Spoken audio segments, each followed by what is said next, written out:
പത്തനംതിട്ട എരുമേലിയിൽ കടമലയിൽ ശബരിമല തീർത്ഥാടകരുടെ ഒരു ബസ് മറിഞ്ഞിട്ടുണ്ട്. കർണാടകയിൽ നിന്നുള്ള ബസ്സാണ് അപകടത്തിൽപ്പെട്ടത്. കൂടുതൽ വിവരങ്ങളുമായി കോട്ടയത്ത് നിന്ന് ടോബി ജോൺസൺ ടെലിഫോൺ ലൈനിൽ ചേരുന്നു. Toby, good morning. പറയൂ വിവരങ്ങൾ. Good morning S K N. ഇന്ന് പുലർച്ചെയാണ് ഈ അപകടമുണ്ടായത് എന്നുള്ളൊരു വിവരമാണ് നമുക്ക് ഇപ്പോൾ പ്രാഥമികമായി ലഭിക്കുന്നത്. ഒരു ബസ്സാണ്, തമിഴ്നാട്ടിൽ നിന്നും ശബരിമലയിലേക്ക് എത്തിയ തീർത്ഥാടകർ സഞ്ചരിച്ചിരുന്ന ബസ്സാണ്. ഈ ബസ്സാണ് ഈ അട്ടിവളവ് എന്ന് പറയുന്ന കടമല, നമുക്കറിയാവുന്നതാണ്, സ്ഥിരമായ അപകടങ്ങൾ ഉണ്ടാകുന്ന ഒരു പ്രദേശമാണ്. എരുമേലിക്ക് സമീപത്തുള്ള സ്ഥലമാണ്. അവിടെ വെച്ച് നിയന്ത്രണം നഷ്ടമായി മറിയുന്നത്. നമുക്ക് ലഭിക്കുന്ന വിവരമനുസരിച്ച് ഒരാൾ മരിച്ചു എന്നുള്ള, ഒരു തീർത്ഥാടകൻ മരിച്ചു എന്നുള്ള വിവരമാണ്.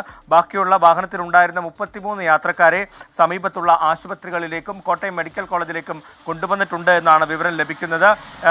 ചില ആളുകൾക്ക് ഗുരുതരമായിട്ട് പരിക്കേറ്റിട്ടുണ്ട്.